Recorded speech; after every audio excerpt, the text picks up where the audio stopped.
May it be an evening star shines down upon you.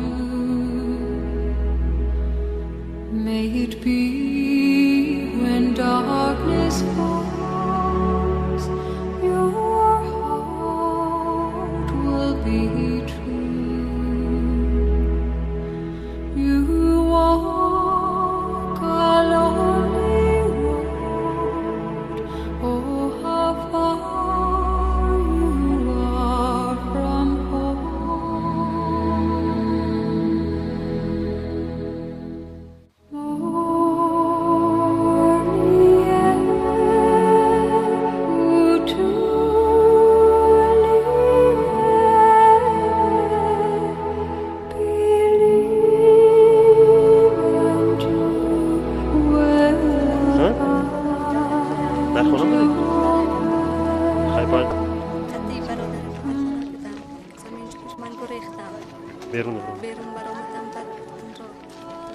در بیرون که برامون چی بود از کوه هم خونه شما پر ویران شد؟ بعد خود زیر در پلاکه خوب میکنی؟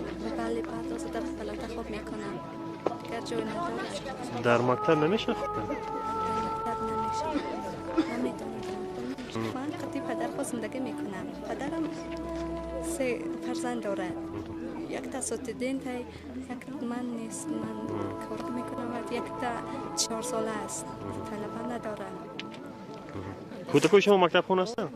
خب اکنون که خونه شما پورا ویران شد یا که نه؟ ویران شد در پلاکه خوب میکنین؟ اکنون کودکان رو بروشون رو میکنین؟ میکنیم چه میکنیم کودکا برای کودک مکتب ضرور است کودکا در خانه من در بیرون بودم نمیدونم چه خیلی از اونجا نورا برآوردم بعد از ویران خانه و ما را ویران شدم او خونه شما؟ خانه من است دو کودک من وی خورتن مکتب اومد نمیدونم چه خیلی خانه و نورا برآوردم از ترس گپ زدنم نمیتونم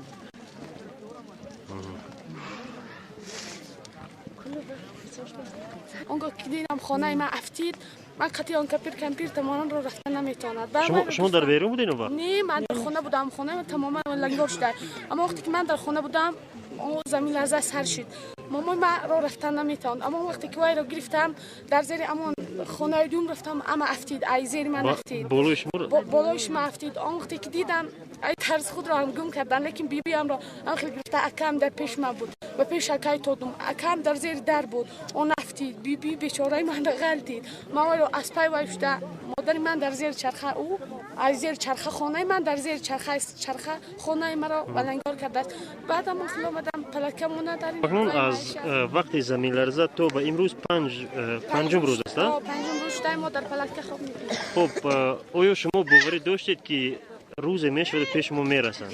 ما باوری داشتم خیلی اما کار دولت است میرسید باز شما در اینجا علاقه دارین؟ نه علاقه ندارم سیویازم نیستم پایین تا پیشلاقه سیویاز با اونجا هم رفتن نمیشود رو بسیار سنگ اما رات دارین؟ رات داریم ما راست داریم از ترس به اونجا هم در آمدن نمیشود از ترس یکان کس میدراید یکی بهم نمیزند و باز زمین لرزه سر میشه باز میگریزند شما مکتب خوان هستین؟ مکتب میخونین؟ سیت چند دو؟ 3 کیلو؟ 0 1 2 شما 3 4 خب اینا مکتب شما ساز است؟ ویران شد؟ ویران نشد مکتب کونه ویران شد نوش ساز است خونده میروید مکتب ده؟ یا که روشن میروید؟ روشن میروید یا که در اینجا میخونید؟ در اینجا میخونید؟ روشن به چه نمیرید؟ در اینجا بو سیمخوی گرمتر هستن کلانتر هستن دوستان از دیگر جا پیدا میکنید بو بهار میشد گرم میشد میبینید؟ در اینجا؟ نام شما؟ گلبگیم؟ خلای گلبگیم شما بگوید که اما وقت زمین جمعی شما در کجا برید؟ بیرون یا در خانه؟ از خانه برآمدم. نو برآمدید کی؟ در درون خانه بودین؟ خب چه خیلی شد که بیرون برآمدید؟ یک بار شد خوب ریخت شدم برآمد. خانه شما پر ویران؟ ویران نیست. تماما نیست. تماما نیست. در درون همین پلاکه خنک نیست؟ خانه که علاج نیست. خب اگر در مکتب جا کنم برای شما میشنید؟ بهتر است ضرور جایی کنم. میشینیم مکتبم خانه کسی گپ نیست.